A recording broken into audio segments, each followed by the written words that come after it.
Ryan and I just played Dirt and Dust. This is a game that came out at Gen Con, and we actually talked about it in our Gen Con preview.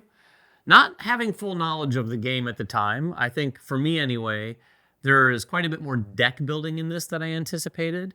And while it is a racing game, it is not a traditional racing Well, it's game. not. I wouldn't even say it's a racing game. What it is? It's a game about racing. It is a deck building game about racing, and I think if it's a cool theme for a deck building game, but it definitely, like David said, feels more like a deck building game than it does racing. If you're looking for some kind of head-to-head racing game where you're blocking your opponents And moving cars on a track. Yeah, this is not that game. No. In fact, I'm going to say right off the bat, there is almost no player interaction in this game whatsoever. In fact, it's a simultaneous play deck building game. So already that's going to maybe push you in one direction or another as to whether this game is for you or not. But I like that style of gameplay. Yeah, and I think also because of the fact that this is rally racing, it does lean into elements of that theme. Because you might be thinking like, well, there's no track, there's no interaction. Is this a racing game? Like we said, it's about racing. But the way they leaned into the theme there has a lot more to do with some of the behind the scenes things in rally racing, like planning for the race, which is a big part of it. In fact, you have kind of like a co-pilot navigator, and they're going through a book. And you've studied the track, and you're like, they're telling you what to do. If you've ever played a video game that's rally racing, there's a voice saying like, oh, long, easy left.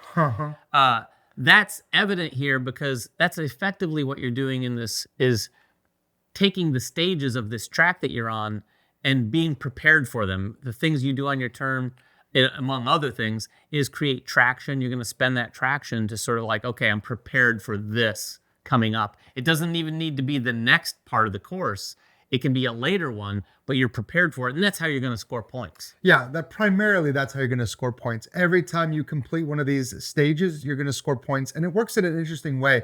You're kind of looking ahead at the track, and at the start of the game, it's going to be pretty full of cards, but every time you get to the end of a round, meaning everyone's done everything they're going to do, you'd look and see who has actually planned for that aspect of the course, meaning have you planned correctly for that turn? You have to spend that currency, but you're going to get points. Your points are going to be dependent on where your car is on this giant player board in front of you. Each section of this player board is kind of divided into different points. And as you play cards and as you kind of plan for these different track segments, you're going to be sliding all over. So while that isn't maybe necessarily the same as moving your car on a track, it has that feeling of like peeling out and drifting over the turns, and like some of these corners are going to force you all the way to the end, and then you got to find a way to reset yourself. So a lot of what you're doing in the game is not only just preparing for these track segments, but also mitigating some of the things these tracks force you to do. Yeah, you're going to have to sort of adapt to what's happening. And like Ryan just alluded to, you don't necessarily want to stay the course and have a nice boring race, because there's 2 points here. There's speed points, which are the points at the end of the game, but then there's also popularity. Popularity, you're going to get more of that if you push things to the edge. So if you're out here on the edges of your board, things like that, you're going to go up the popularity track. Why do you want to do that? Well, at the end of the game, whoever's highest on that is going to get some points. Second place gets a point. But throughout the game, whoever's leading that gets a bonus die to roll. And that brings me to what you do in this game. Every round is represented by each one of these stages, players are going to roll their die. You're usually going to roll 3 of them, and then you're going to place them across the top of your board. In this case, I have 3 6s, but let's say I had 2 6s and a 3. Then all the players are going to have a hand of 5 cards. You'll have drawn up to 5 cards at the end of the prior round. And then when you take your turns, like Ryan said, you take these simultaneously. Now, when we've played, the first game we played, we took our turns once and then we went simultaneous. But you will really find that simultaneous play is the way to go, because there's a puzzle to be solved here for sure. Every single turn you're doing, you're like, okay, how can I puzzle this out? In fact, like more than any other racing game I've ever played, for sure. You're trying to solve a puzzle through playing cards, through activating those cards by using the dice that are above them. Again, there has to be dice above them to activate them. By interacting with these stage cards, by spending some of the traction that you've earned out there to use them. And when you place a traction token on here, or one of these markers, you actually get to do the action of that card. And like we've already discussed, it preps you so when that card does ultimately score, you will score it. So I could actually spend one out there knowing, okay, I'm not going to score that card for a while, but I really wanted to do this, which these things are going to manipulate your car around this player board here, not to mention give you some potential bonuses. Yeah, and that puzzle you're trying to solve isn't just about generating the traction to move up this track. You're also wanting to generate wrenches, which can be used for a variety of things, most of all, to buy new cards. Now, this is a game that uses a market, and there's actually, for right now in the base game, 2 different markets you can choose from. So 2 different sets of cards. I could see an expansion easily coming out that introduces more markets, but you're setting these up, and these are all the cards that you're going to get to buy to add to your deck. So this is, in that way, feels like a traditional deck building game, but in this way, does not. So cards that you buy go to your discard pile. And you might be familiar with discard or other deck building games where you play a card, you do its effect, and it goes straight to your discard pile, waiting to be cycled back in. This game does not do that. You might notice that there's all these spaces with arrows. When you take a card and you play it, you're choosing where to play it, and it's going to stay there. At the end of the round, it's going to move 1 space and then 1 space all the way until it's eventually discarded. Now, that means that you can put cards that you don't love at the 1 spot, and that means they're only going to be around for 1 turn. But if there's a card that you really want to keep using, you can play it on that 6, and every round when it slides down, you're going to get another chance to activate it, which is where these dice come into play. Yeah, it is really interesting, the dynamic that exists between the cards and the dice, because you can activate them, a lot of the actions on those cards with the dice. Some of the cards, like the one Ryan just played here, has this yellow background area. That one, you don't even have to have a die above it. You can utilize that. It's called a passive effect. Now, he put a marker on that because all the passive effects, when you use them, you put a marker on them. You can't use those for the rest of that round. Now, at the end of each round, those markers will come back off, and he'll be able to use that again. But you don't need a die, which is interesting because, like Ryan said, if you put it down here at the 6, you don't have to worry about what you roll. You'll always be able to utilize that passive effect. And some of those can be very interesting. And in fact, we didn't mention this, but the game has 4 different racers, so that your starting cards are a mix of cards that everyone has, and then like 4 or 5 cards that are unique to your driver that let you do incredibly different things and have a very different experience. I had a character that let me manage these collision die. These dice are things that are going to come into play.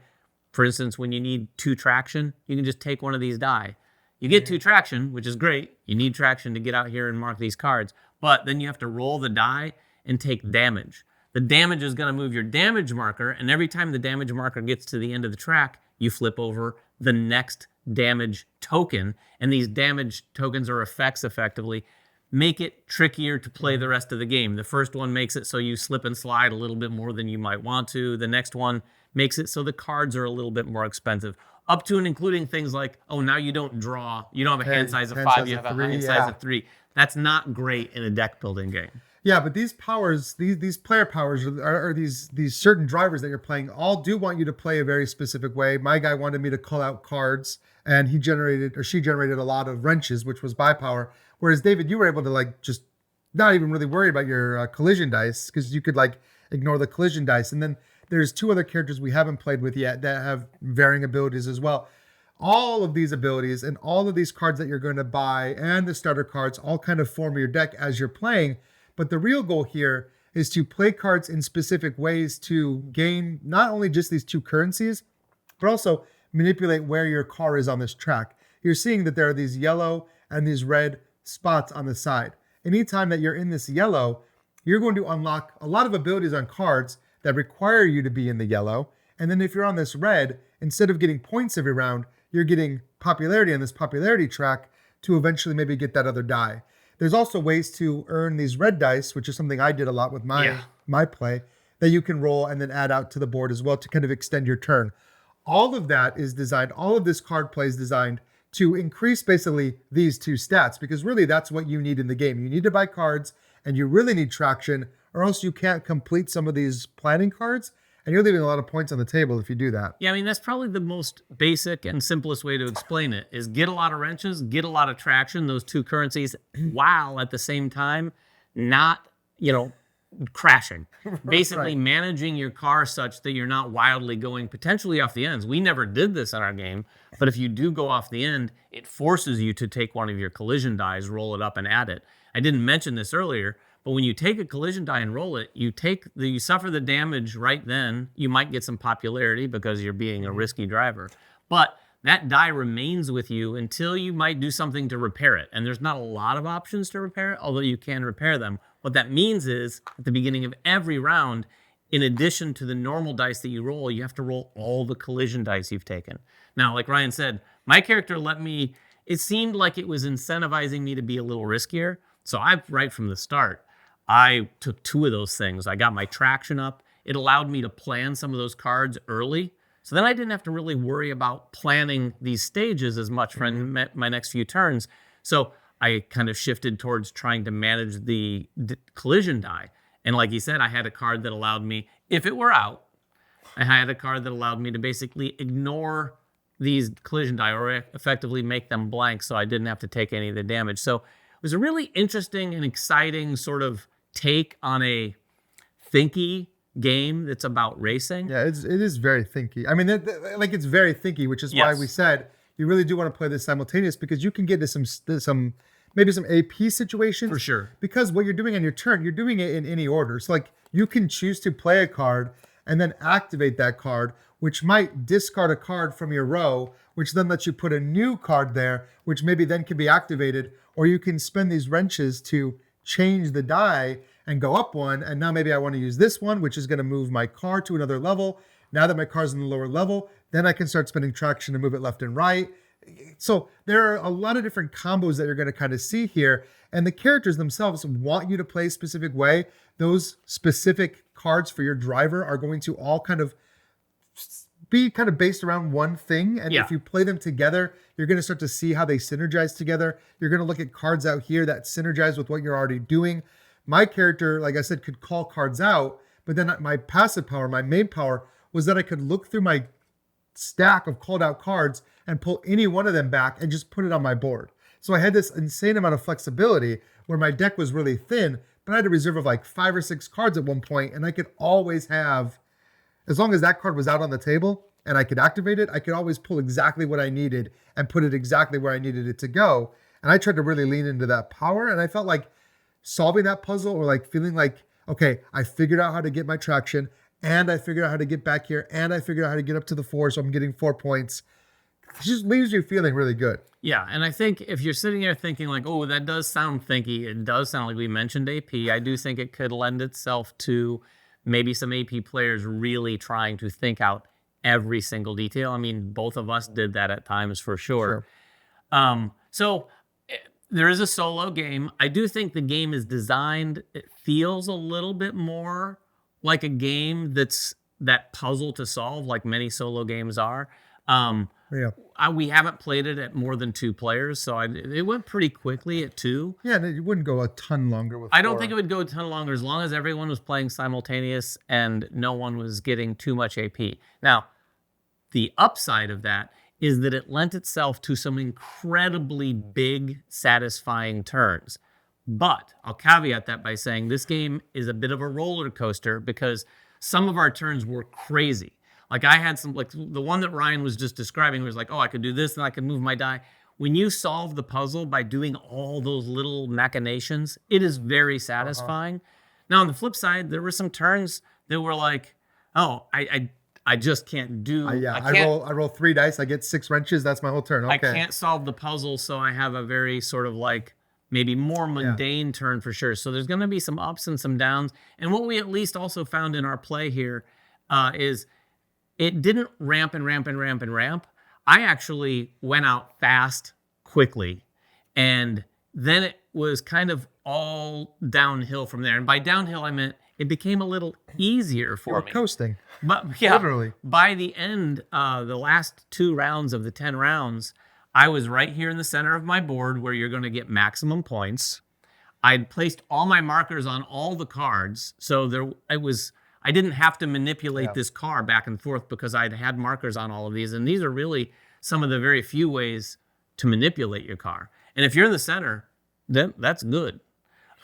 So I didn't find myself doing things on the last 2 turns other than like, well, there's nothing to do with my car here. The only thing I could do is really like look for wrenches so I could buy a couple points out here, which also felt a little anticlimactic because those are cards in the last 2 rounds that I'm probably never even going to see. I was literally just buying points. Some of them have point. Yeah, the points are useful. But see, I was the opposite because I didn't have the ability to generate a ton of traction like you did. Yeah. We actually both scored all 10 of there's 10 in the game that we played, which we should mention this too. We didn't mention this. There are multiple different track layouts. There's like 5 different track layouts, and each layout is a deck of 10 cards, and you're going to lay those out, and then you're going to go through them in order. We both scored all 10. For me, it was a struggle to generate some of this traction. It was. Like you were at a point where you had like 4 of them done already. You were like, I can just do nothing for the next 4 rounds. For me, it was always a fight to get that. Like I placed the last one, like everything I could do to generate just 4 traction that turn I did. And again, I did feel really smart when I figured out how I could get to that like 4th traction. Well, and I think also too, and I don't know this to be the case, we've only played it once, but because the way you paced yourself may be reflected in our final score. Because while I sort of, like I said, went out strong and then kind of petered out towards the end, that might not be the best way to ultimately score points the whole time, because I wasn't buying these cards as much as you were early on. And I'd gotten those out there, so it kind of like brought an artificial end to my game, whereas you kind of like paced yourself the whole time. Now, it was maybe a little more stressful. It was pretty stressful, and I really relied on that power to like return cards from my call pile to like just barely get. A lot of these cards. Again, we didn't mention this part of the puzzle. A lot of these cards are going to do different effects if you're at the top or at the bottom. If you're accelerating or deaccelerating, your cards might give you different things. So it's become as a puzzle of like, okay, well, if I can only find a way to get my card back, then I get 2 traction instead of 1. Oh, I do have a card in my discard pile that I can then return, or my call pile, whatever, that I can then return to drop myself to deaccelerate. Yeah, it felt good to solve that. It felt good to find that little loop. But I can see this game, there might be people that don't want to just sit here and puzzle over your board until you find that perfect solution. But that works for me. Yeah, I think some people are the lack of player interaction in a racing game, which I don't have a problem with personally. In fact, if you look at a lot of racing games, there's not like a ton of player interaction. Sure. I mean, like Formula D has pretty significant player action. Downforce has, so it just depends on the game. Yeah, it depends on the game, but it's not like vicious, there's not a lot of racing games out there where you're like trying to crash each Thunder other. Road Vendetta? Like, maybe that might be the one. Maybe Thunder Road, there you go. But there's not a lot of that. Not that. And the fact that it's sort of a different, a thinking person's game about racing for sure. But it's a cool theme. That's the last thing I want to say. It is a cool theme for a deck building game. And if you like rally racing, there was a lot of love, I think, put into this game, even though it's not like necessarily a 1-to-1 thematic, but all the cards are named after like parts of a rally car, different moves you might do. The idea of like how these tracks work and the guy talking in your ear, telling you, oh, there's a hard turn coming up. Like you got to prepare for that hard turn. It just feels like this was made by fans of rally racing. Yeah, and the last thing I want to say too is you might look at the table here and see a ton of different icons and feel a little overwhelmed. Now, I will tell you, there are a lot of icons. I don't want this to scare you off because in our first play, I mean, we did have to reference this a couple times, but there wasn't anything in here that felt like incredibly obtuse, I would well, that doesn't make sense, or like, but instead of going through all of those and explaining to you what these do, which would take forever, I just want to say this gives you a sense for all the different ways that you can kind of like find and solve those puzzles, because some of these icons I never saw in my game, but Ryan did, and vice versa. So you're going to find your routes to victory, or at least your routes to points, in a few different ways. And I think we alluded to this earlier, but we were pretty close. I mean, Ryan ended up winning 38-33, but our games couldn't be more different. And look how much damage you took over the course of the game. I tried to mitigate my damage. I only hit that damage marker one time, where you were just, like you said earlier, I think, playing kind of fast and loose. I was playing fast and loose. I had some cards out. There were some actions out here, and I had some actions on the cards that let me repair these, so I could ultimately put those dice back. And I did have all 3 of them back at the end of the game. Otherwise, each of those is worth -1 point. But while I did so, I had to suffer these penalties. And these did start to get a little rough. I think I would have preferred if I stopped shy of the three card one. You probably could have bought a few more cards if you had 2 extra cards every round. But exactly, the number of cards you have in your hand is your flexibility. If you only have your 3 dice you're rolling, you're only activating 3 cards anyway. Yeah. So like, it's not the end of the world. And plus all the cards that stay. I think we didn't stress that enough. The fact that a lot of these cards stay out and just move down, meaning like you could activate them turn and turn and turn again, it makes this stand out versus most deck builders. Yeah, it was really interesting. That was an interesting dynamic. And the fact of the matter is, while we were playing, it wasn't until late in the game where I realized at a certain point, I was like, because there's some cards that let you also, when you activate them, wipe your row. Oh, yeah. And there was a couple times where I'm like, well, I have these 3 dice. I have this card here. I don't want to activate these 2 cards. Oh, you know what? I'll activate this card because one of the things I could do is wipe the row. We didn't mention this, but you don't have to do all of the actions on the cards. Sure. You can do some of them. If you do, you can't do part of an individual action though. But one of the actions was okay, I'll do this. I'll take all the good things from that card, and then I'll get rid of the rest of the cards that open those spots up to maybe play a couple cards out of my hand that might have done me a little better. Interesting. That's a big part of the puzzle. It's just interesting. So many different solutions, so many different ways you can find to just get what you need to get done. Yeah, I'm interested to see how the other courses work. Like Ryan said, there are 5 main courses. I think there's a 6th, which is sort of the trial course where you're only playing 5 rounds, and it's like a little simpler experience. You actually don't use the drivers. I would always use the drivers. I have to admit, such a cool part of the game. Ryan and I usually disagree on this. I usually say, no, the first game, you should probably do this. This one, if you're a gamer, if you're watching this channel, I think you could use one of the normal courses, and you could also even use the player. In fact, you definitely want to use the player powers. I think if you didn't use the player powers, you might be walking away from this game going, okay, like, I don't see the hype. It's definitely it's a different experience. It's a much more special game using those driver powers for sure. But if you have any questions about it at all, please make them in the comments below. We'll get down there and answer whatever we can. Until next time, make sure everyone has fun at the table, and we'll see you then.